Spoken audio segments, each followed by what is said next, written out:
శ్రీ గురుభ్యో నమ. గురు బ్రహ్మ గురు విష్ణు గురుదేవ మహేశ్వర గురు సాక్షాత్ పరబ్రహ్మ తస్మై శ్రీ గురవే నమ. సదాశివ సమారంభం వ్యాసశంకర మధ్యమ సుధాచార్య పర్యంతం వందే గురు పరంపరాం. అపార కరుణా సింధు జ్ఞానం శ్రీ చంద్రశేఖర గురు ప్రణమాముదాం. శ్రీ గురుభ్యో నమ. మహాగణాధిపతే నమ. మహాభారత అంతర్గత ధర్మతత్వోపాఖ్యానములు చిత్సుకానంద రసరమ్య వచన సుధ శ్రీ బ్రహ్మశ్రీ సరిపల్ల వెంకట సుబ్రహ్మణ్య స్వామియాది గారి కథలు. అప్పుడు ఇవాళ ఎపిసోడ్ 6 చెప్పుకోవాలి. ఎపిసోడ్ 5లో సాక్షిని అంటే ఆత్మ మరణంగా సంబంధించిన విధంగా మనోధారం జరుగుతుంది. అంటే ఆ సాక్షికి జరిగేటువంటి ఫలాలు ఎవడో చెప్పేసి అక్కడ అయిందనమాట.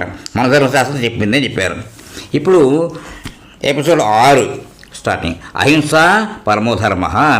భృగు మహర్షి పుత్రుడు చవనుడు గొప్ప తేజస్వి. అతడు సుకన్యాను క్షత్రియ కన్యను పెండ్లాడను.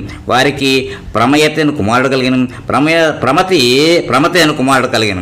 ప్రమతి ఘృతాచయను అంశరసేందు రురువులకు జన్మనిచ్చిన. రురువు కుమారుడు సునకుడు వేదాంగ పారంగతుడు, మహాతపస్వి, జితేంద్రియుడు, ధర్మాత్ముడు, సత్యవాది, శాస్త్రజ్ఞుడు. సునకున పుత్రుడే సౌనక మహర్షి. వీరిలో ప్రమతి కుమారులకు రురువు తన ఆయుర్దాయంలో అర్ధభాగమునిచ్చి తన ప్రియురాలు ప్రమద్వరను బ్రతికించుకున్నాను. ఈ కథ ఆదర్శ ప్రేమికులకు ఒక అపురూప చరిత్ర. అంతేగాక అహింస పరమోధర్మ అను ఉత్కృష్ట ధర్మములకు వ్యాఖ్యానంగా చెప్పదగినది. ఆ ప్రేమ కథ మహాభారతమునందు ఇట్లున్నది. పూర్వము స్థూలకేశుడను మహర్షి ఉండెను.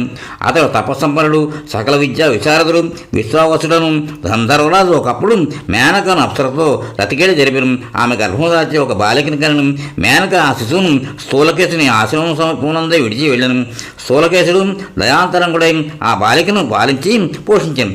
జాతకర్మాది సంస్కారము కూడా జరిపించి ప్రమద్వలయను పేరిడెను. ప్రమద్వర దినదిన ప్రవర్ధమానమైంది, యవ్వనవతి అయింది. ఆమె రూపసౌందర్యంలో గుణగణంలో శ్రేష్ఠాలు. ఒకనాడు ధర్మాత్ముడు రురువు ప్రమద్వను చూచి తొలిచూపులోనే ప్రేమించి మన్మథతాపం చెందాడు. అతని మనోరథం మిత్ర ద్వారా తన తండ్రి ప్రమతికి ఎరిగించింది. ప్రమతి తన కుమారుని కోరిక తీర్చుటకై స్థూలకేశుని వద్దకు పోయి ప్రమద్వరను కన్యాదానం చేయమని అర్థించింది. స్థూలకేశుడు అందులో అంగీకరించి ఉత్తర ఫల్గుడి నక్షత్ర తిథియందు కన్యాదానం చేయదని వాగ్దానం చేశాను. ఇంతలో ప్రమద్వర తన సకులతో కూడి వనములో క్రీడించుతూ నిద్రించుతున్న ఒక సర్పమును తొక్కాను. ఆ సర్పము ప్రమద్వరను వెంటనే కాటు వేసింది. ఆ విషకాటుకు ప్రమద్వర ప్రాణశూన్యమై నేల కొరికాను. ఆమె దేహము చేష్టలు ఉడిగి నిర్జీవం అయిపోయింది. స్థూలకేశుడు తదితర శ్రేష్ఠ మహర్షులందరూ ఆ మరణమునకు శోకతప్తులయ్యిరి. రురువు తన ప్రియురాలి మరణము సహింపజాలక ఏకాంతంగా వనంలోనికి పోయి భోరును విలపించుతూ ఎలుగెత్తి ఇట్లను: నేనే తపస్సు చేసిన వాడినైతే, గురుజనులను సేవించిన వాడిని అయితే ఆ పుణ్యబలముచే నా ప్రియురాలు పునర్జీవితురాలు అగును గాక.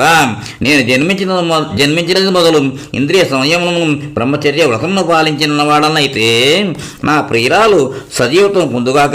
నేను శ్రీకృష్ణ పరబ్రహ్మనందు అత్యంత భక్తి గలవాడనైతే ప్రమద్వర జీవించుగాక.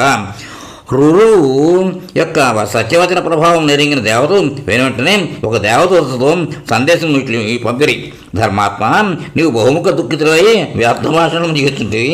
ప్రమద్వర యొక్క ఆయు ప్రమాణం తీరి ఆమె మృతి చెందినది. నీవు శోకమును మాని వేరొక ఉపాయమును ఆలోచించు. అర్ధభాగం ఇచ్చినతో నీ ప్రియురాలు పునర్జీవితురాలవును.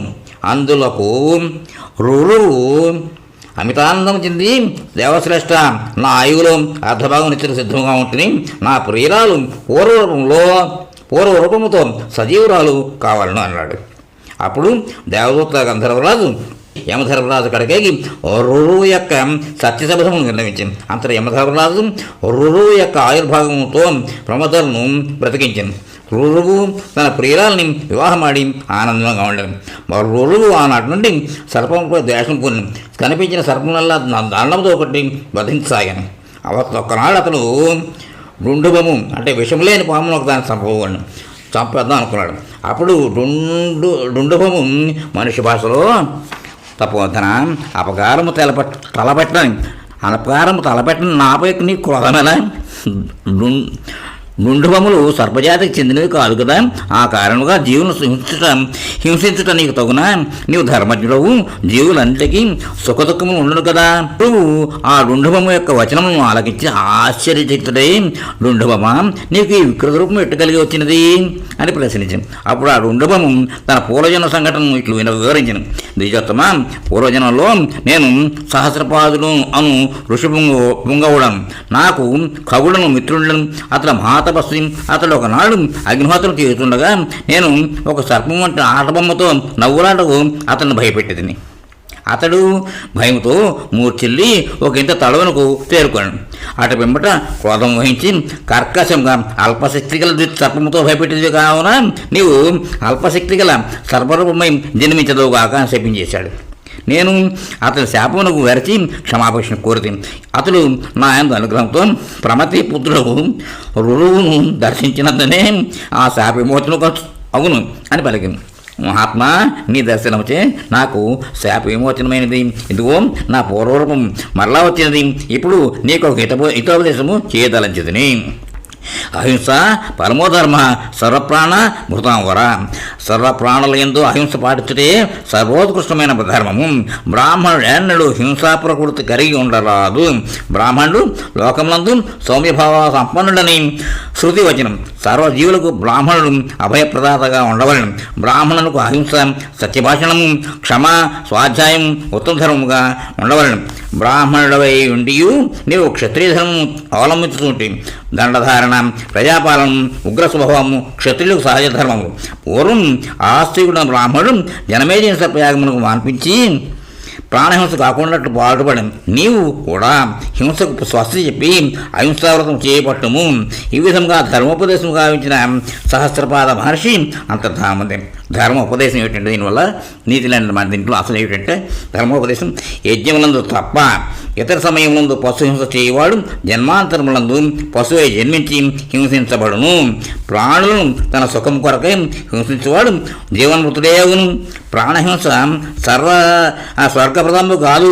జీవహింసను సమ్మతించేవాడు, జీవుల అంగములను ఛేదించేవాడు, ప్రాణులను వధించేవాడు, మాంసం కొనువాడు, మాంసం విక్రయించేవాడు, మాంసభక్షణం చేయవాడు, మాంసం వడ్డించేవారు ఘాతకులుగా పరిగణింపబడదని మనుధర్మశాస్త్రం చెప్పబడింది. ఇక్కడితో ఈ ఎపిసోడ్కి విరామం ఇద్దాం, తర్వాత కంటిన్యూ చేద్దాం. స్వస్తి.